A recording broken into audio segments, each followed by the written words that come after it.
하나님 말씀은 이사야 9장 6절의 말씀입니다. 우리 한 목소리로 읽겠습니다. 이는 한 아기가 우리에게 낳고 한 아들을 우리에게 주신 바 되었는데 그의 어깨에는 정사를 메었고 그의 이름은 기묘자라 모사라 전능하신 하나님이라 영존하시는 아버지라 평강의 왕이라 할 것임이라. 아멘. 네, 오늘은 평강의 왕이 오신다라는 제목으로 성탄 예배 설교하겠습니다. 오늘 말씀해 보니까 예수님의 어깨에는 정사를 메었다고 나옵니다. 정사라는 것은 정치 또는 행정상 그 일을 뜻하는데요. 영어로는 government라고 말합니다. 이는 마치 예수님께서 한 나라의 대통령처럼 그 나라가 올바로 서기 위한 모든 행정상의 일을 자기 어깨에 짊어지고 이 땅에 태어나셨다라는 것을 뜻합니다. 그러니까 예수님이 이 땅에 여행이나 관광으로 오신 게 아니라는 것이죠. 예수님은 분명히 죄로 인해 수많은 문제들이 존재하는 이 땅에 하나님 나라를 세우기 위해서 오신 것입니다. 그렇다면 그 하나님 나라가 이 땅에 세워지기 위해서 해결되어야 할 문제들 중에 어떤 것들이 있을까요? 그 수많은 문제들 가운데 하나는 우리에게 평화가 없다라는 것입니다. 여러분, 언제 우리에게 평화가 없습니까? 평화를 모르고 살아가는 우리들에게 어떤 일이 벌어지는지 한번 잘 생각해 보시길 바랍니다. 정말 아이러니하게도 우리 스스로가 그 평화를 세워보려고 할 때 평화가 깨져버립니다. 가까운 예로 예루살렘을 들 수 있는데요. 그 예루살렘에는 하나님의 영광이 있고 하나님과의 만남이 있었습니다. 이는 마치 천국을 가리킬 때 우리는 예루살렘이라고 표현하기도 합니다. 이 예루살렘은 역사적으로 굉장히 중요한 장소였는데요. 바로 하나님의 영광, 하나님의 임재가 있는 장소라는 것 때문에 바로 역사적으로 굉장히 중요한 장소였던 것이죠. 하나님이 임하시면 어떻게 됩니까? 그곳에 모든 고통과 슬픔이 사라지고 진정한 평화가 임하는 것입니다. 그래서 어떻습니까? 이렇게 진정한 평화를 얻기 위해서 정말 아이러니하게도 이스라엘과 여러 중동 국가는 서로 싸웁니다. 오랜 역사 동안 쉬지 않고 전쟁이 났다는 것을 우리는 잘 알고 있습니다. 진정한 평화를 얻기 위해서 노력한 일들이 전쟁이라는 게 정말 아이러니하지 않습니까? 예수님은 누가복음 말씀에서 평화를 알지 못하는 예루살렘을 보시면서 우셨다고 말씀합니다. 정말 그 예루살렘에서 일어나는 일들을 보니까 너무나 안타깝고 너무나 불쌍해서 울지 않을 수 없었던 것이죠. 누가복음 19장 41절과 42절인데요. 한번 읽어보겠습니다. 가까이 오사 성을 보시고 우시며 이르시되 너도 오늘 평화에 관한 일을 알았더라면 좋을 뻔하였거니와 지금 내 눈에 숨겨졌도다. 예수님은 평화가 없는 예루살렘을 보시면서 우셨습니다. 그리고 이렇게 말씀하셨습니다. 네가 오늘 평화에 관한 일을 알았더라면 좋을 뻔하였구나. 평화를 알지 못하는 예루살렘이 너무나 안타까웠던 것이죠. 여러분, 예루살렘을 보시면서 예수님이 도대체 무엇 때문에 그렇게 우셨을까요? 왜 예루살렘은 그렇게 평화를 모르고 살았을까요? 이 역시 정말 아이러니합니다. 평화를 세워보려고 하는 인간의 노력 때문에 도리어 평화가 깨진 것이죠.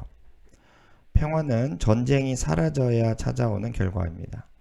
적대 관계가 사라져야 하는 것이죠. 서로 간의 갈등이 사라져야 평화가 임합니다.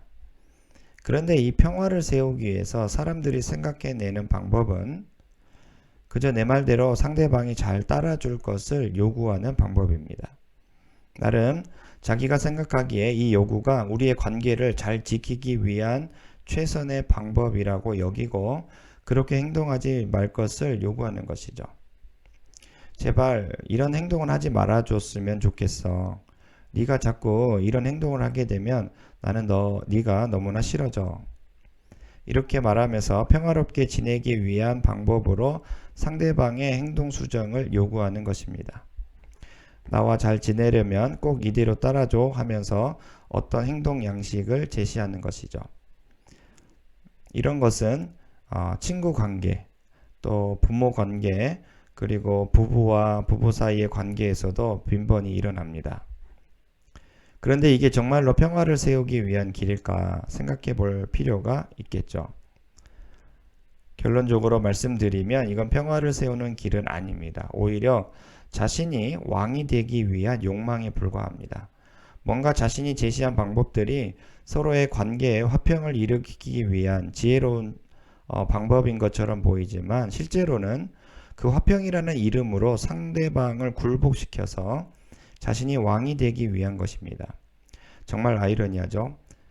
결국 이것은 죄에 불과한 것입니다. 인간의 마음은 타락해서 평화를 세워보고자 하지만 결코 그 평화를 세울 수가 없습니다.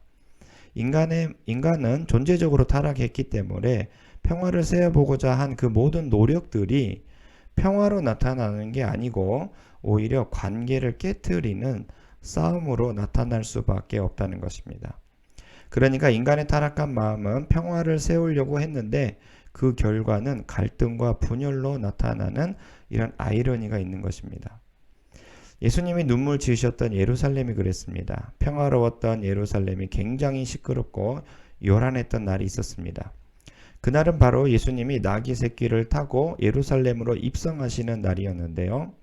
겨우 보잘것없는 나귀 새끼나 타고 예루살렘으로 입성하시는 예수라는 자가 마치 전쟁에서 승리하고 돌아온 개선 장군처럼 아름다운 백마를 타고 등장하는 것처럼 예루살렘이 시끌벅적했던 것입니다. 에휴, 그게 뭐가 좀 큰일이라고, 뭐가 대수라고 하면서 한시라도 급히 소란하고 시끄러운 그 예루살렘을 조용히 시키려고 했습니다.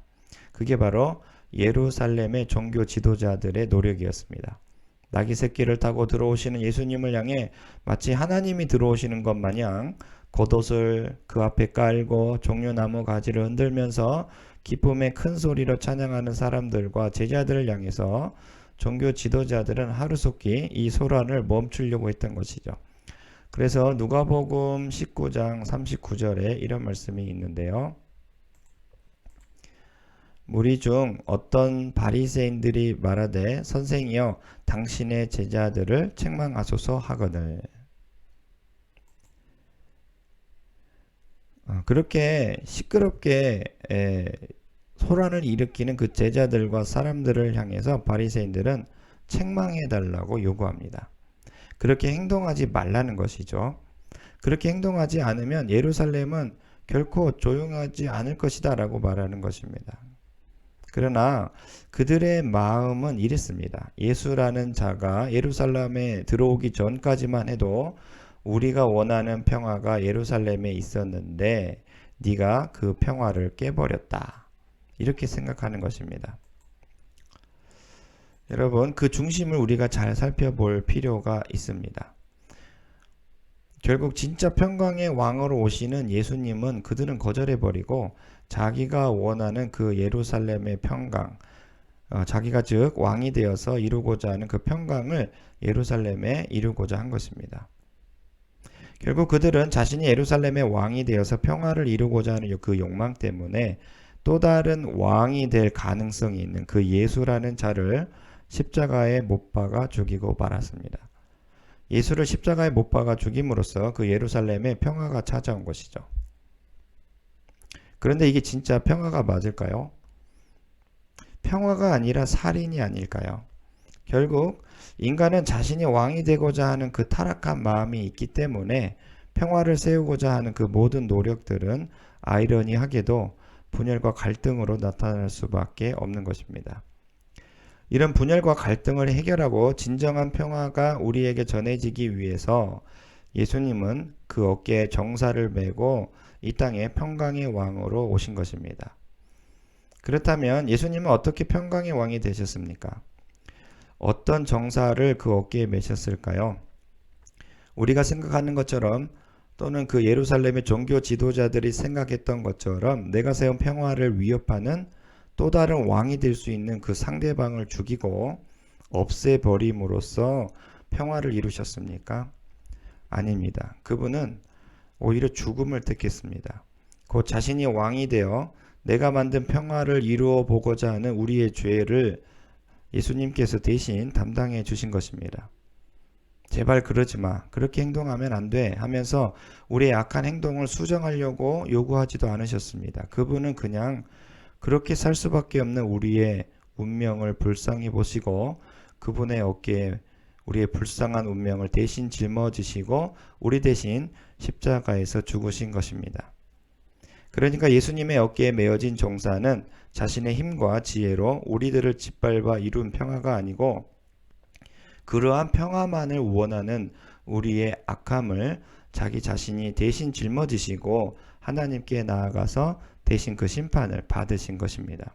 예수님이 이루신 평화의 방법은 자신의 죽음으로 이룬 평화입니다. 평화를 이루려면 그 적대적인 상대를 죽이거나 없애버려야 하는데 예수님이 이루신 평화는 도리어 그 상대방의 약함을 자기 자신이 품고 내가 죽는 것이었습니다. 성경은 말합니다. 우리는 우리가 원하는 평화를 이루어 보고자 하나님을 버렸다고 말합니다. 인간의 타락한 마음은 결코 진리를 볼 수 없기 때문에 겉으로는 우리가 세운 평화가 하나님이 기뻐하는 것으로 믿어버리지만 실제로는 그저 하나님을 대적하는 결과로 나타날 수밖에 없는 것이죠. 그러한 우리를 바라보시면서 예수님은 우십니다. 참 너희들이 평화에 관한 소식을 들었더라면 좋았을 텐데. 그렇게 우시면서 이렇게 비참한 중에 있는 우리의 상태를 헤아리셨습니다. 그리고 자신의 어깨에 우리의 비참함을 짊어지십니다. 왜냐하면 그럴 수밖에 없는 우리가 예수님의 십자가에서 죽고 예수님의 부활로 인해 새 생명으로 태어나야만 하기 때문입니다. 예수님은 하나님과 적대 관계에 놓여 결국은 심판을 받을 수밖에 없는 우리 대신 자기 자신이 그 하나님의 심판을 받으셨습니다. 자신이 그 맹렬한 하나님의 심판의 자리에 앉으신 것입니다. 그리고 우리 대신 그 맹렬한 하나님의 심판을 받으셨습니다. 그러니까 우리는 그러한 예수님의 죽으심 덕분에 하나님과 우리 사이에 진정한 평화가 임한 것입니다. 이처럼 우리는 누군가의 짐을 대신 져준다는 의미를 깨달아야 합니다. 평화는 내가 원하는 평화를 자꾸 깨트리려는 그 상대방의 행동을 수정하고 통제하는 것이 아닙니다. 성경에서 말하는 평화는 오히려 그 사람의 자리에 서서 그 사람의 짐을 대신 져줄 때 생긴다고 말합니다. 예수님이 우리를 위해 그렇게 했듯이 말입니다. 성탄의 계절, 여러분은 평화에 관한 소식을 듣고 있습니까? 우리 예수님은 우리를 위해 죽으러 오십니다. 우리 대신 죽는 그 대속이 그분의 어깨에 메어져 있습니다. 성탄절에 우리가 기뻐할 수 있는 이유는 다 예수님 덕분입니다. 예수님이 우리 대신 우리의 모든 짐을 그 어깨에 메고 십자가에 죽으셨기에 우리는 하나님과 우리 사이의 화평의 관계가 이루어진 것입니다. 그 하나님과 화평으로 인해 우리는 감사와 기쁨의 성탄을 맞이할 수 있는 것입니다. 예수님을 더욱더 사랑하십시오.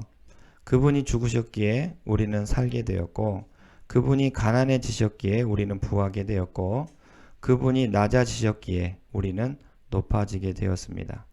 하늘의 영광의 집이 아니라 냄새나고 초라한 마국간을 자기의 출생의 집으로 삼으셨기에 우리는 하늘의 집을 얻게 된 것입니다. 우리 구주 탄생으로 인해 우리는 평화가 있습니다. 그 어깨에 우리를 살리기 위한 정사를 메고 이 땅에 아기로 태어나신 예수님. 그 예수님으로 인하여 우리 안에 더욱더 평화와 기쁨이 샘솟길 바랍니다. 누가복음 2장 10절의 말씀인데요. 우리 함께 읽어보도록 하겠습니다. 천사가 이르되 무서워하지 말라. 내가 온 백성에게 미칠 큰 기쁨의 좋은 소식을 전하노라. 11절 말씀입니다. 오늘 다윗의 동네에 너희를 위하여 구주가 나셨으니 곧 그리스도 주시니라. 아멘. 여러분, 우리 구주 예수님의 탄생으로 인해서 우리 개인의 삶에 그리고 우리 가정에 또 교회와 나라에 큰 기쁨의 좋은 소식이 아주 큰 소리로 울려 퍼지는 성탄절이 되시길 주의 이름으로 축원합니다.